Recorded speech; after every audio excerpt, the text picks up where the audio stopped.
Top Gun Options traders and investors. Matt Buckley, call sign Whiz, primary model portfolio manager here at TGO and the chief investment strategist of Wealth Creation Investing with your Wednesday market situation report, or as we call it, Market SITREP. Came out with some interesting economic news this morning that might not bode well for the unemployment numbers on Friday. ADP non-farm payroll numbers came in very weak. 157K last, what was it, for October, and that was actually revised down a grand. 500-pound heads, the consensus was calling for about 129. That's a significant pullback in ADP jobs number, and we'd even come close to hitting it, 118K. Look at this, revised non-farm productivity quarter over quarter came in weak, and so did labor costs, folks. Revised unit labor costs quarter over quarter. Starting to see a little bit of a speed break stick out into this economy. So seeing some headwinds start to creep in here. We're going to see some factory orders and non-manufacturing ISM numbers coming out mid-morning, but these numbers aren't good, folks. And obviously, you know, the futures are ticking up a little bit this morning, but nothing really, in my opinion, to be happy about this morning on the economic front. Obviously, Thursday, we talked about we have weekly unemployment claims hovering around the 400,000 level, but Friday's the big day on the flight schedule. Non-farm payrolls and the all-important unemployment rate, that political football that's been kicking around. Like I said yesterday, this is what I'm really going to be looking at, especially based on some of the positions I hold in our model portfolio. Average hourly earnings and the University of Michigan consumer sentiment. We saw personal income and personal spending fall last week. Not good. So let's see how the average hourly earnings are doing. And remember, folks, that companies are racing. I fly around the world. I fly around the country, working with executives and all levels of organizations, from the Fortune 500 down to mom and pop tire store. And to a company, they are making some significant changes based on the Fiscal Cliff and also Obamacare coming down the pike here. So again, the media do a really poor job of reporting it, but I see what's going on in businesses. The financial media don't, and a lot of the 500-pound heads on Comedy Central also don't as well. So again, ADP print of 118K misses expectations. Manufacturing jobs declined for a fifth month. Not the best news. So we kind of had a mishmash of a market yesterday, and futures are indicating a little bit higher today. But again, folks, I'm a seller of any rally here. The main thing that's on my radar right now, the Fiscal Cliff. And let's take a look at our barometer as options traders here, and that is the volatility index, or the VIX. Take a look what's going on in the past 20 trading days here. Look at this. We, at Top Gun Options, we trade the hell out of the VIX, and it's been doing this, folks. When it gets down around 15, 14, we get long vol. When it gets up to about 19, we get short vol. It's trading in a very defined range here. But look at this. Since last week, Monday, Tuesday, and we'll see what happens today. We've seen a nice over $2 handle move in the VIX.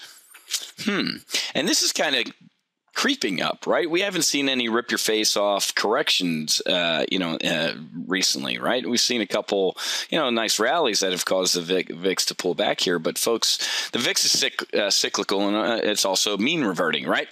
But we're seeing a nice little uptick in volatility, and we have some good positions on here in our model portfolio on volatility on the VIX. We have a bear call spread out to December, 30 of them, of the 2022s, and then we're long volatility by selling a bull put spread, the 14-16. So this kind of goes to my strategic mindset of when the VIX gets around 16, you get long, and when it gets around 19, you sell it. So looking to capture about $2,500 in profit on those two trades. Apple, folks, got some great Apple positions, bearish positions on Apple that are turning around. We put them on as Apple started this little fake run. I'm going to call it a dead cat bounce. Let me go to the Apple chart here. And let's take a look at the past 3 months, because really we saw it. Obviously, you can tell I've been doing a lot of work with Apple here, but just the slide for life here. Everybody kind of said, all right, that's enough. 520 is kind of cheap enough for me, and got back in here. But we're seeing it start to get toppy right around here. This 580, 600 seems to be the new psychological level. When you talk about Apple, folks, Apple, people talk in round numbers. Apple 600, Apple 500, Apple 700. And when we hit Apple 700 right here is when I said sell. You get out. Apple hit 600 before it hits Apple 800, Apple 1000. Remember all the Apple 1000 people? Seeing a lot of stiff competition. I had a great live trade brief yesterday with my readers who we had a long discussion about Apple going into China, the iPhone 5 release this week in Korea, and the Apple fatigue, folks. So not a believer in this little bit of a rally here, and we put on some bear call spreads. Yeah, a bear call spread on the other day, and have some great positions working on Apple here that are getting ready to really come in because, again, you have to go counter trend, folks. What's Apple's currently priced at $575.85. What are we looking at for the quote today? It's open up $570. Look at this. So we're even going to see a bigger correction in Apple today. I have a bearish double vertical on that's about to get very, very profitable today. So look out below as far as Apple. Didn't believe this dead cat bounce that Apple saw when it hit 520, and not a believer in this. I think we're heading for another leg down on Apple here. So a lot of good stuff going on in our model portfolio. We have a wealth creation with options model, trading session today at 1 p.m. And also got to do some repairs on Facebook. Facebook's up 40% since, of course, I got bearish on it. Folks, Facebook sold. The PE, you can't even calculate it. It's in Stupidville. Let's take a look at the PE of Facebook, and I should have looked at Apple. I think Apple's about a 13. Look at this, folks. 255. It's got a PE of 255. Apple, folks, let's just go back to it. Let's see if I'm right. 13. Look at that. Swing 13. Apple has enough cash. Over 100 billion, more than that. They have enough cash to buy every U.S. aircraft carrier and every plane on board. There could be an Apple Navy. Maybe that's a better idea what they should do with their cash and take over the world. But folks, seriously, look at it. Facebook, my strategic mindset is extremely bearish. It's a Groupon to me. They can't monetize mobile. Period. Every time I look at my Crackberry and they come up with new and exciting ways to try and get me to click on an ad, it's physically impossible. I don't think I've clicked on an ad ever on Facebook. I don't think I've clicked on an ad ever on the internet. So do what they will. As a small business owner, I've given Facebook a shot at advertising. It's failed. As a large business owner, I've given advertising on Facebook a try. It's failed. I work with companies, large and small, who have tried advertising on Facebook, and it failed. It's Groupon, folks. There's initial flash in the pan, some initial activity, and it's going to fail. So this company isn't worth the paper it's printed on with 900 quadrillion eyeballs if they can't monetize it.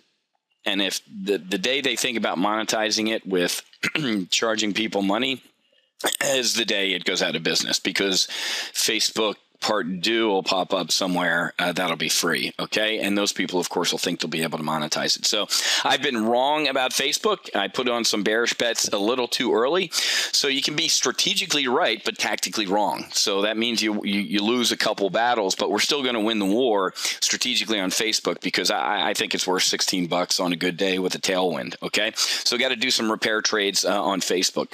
Other than that, everything else is looking pretty good in our primary model portfolio. Some gold positions taking a little bit on the chin, but that's fine because of what's going on in the market, but has some great hedges on, like an SDS double vertical spread that's bullish, but of course that means it's bearish on the market, and a couple oil positions and some other good stuff, some long-term diagonals on China and on Brazil.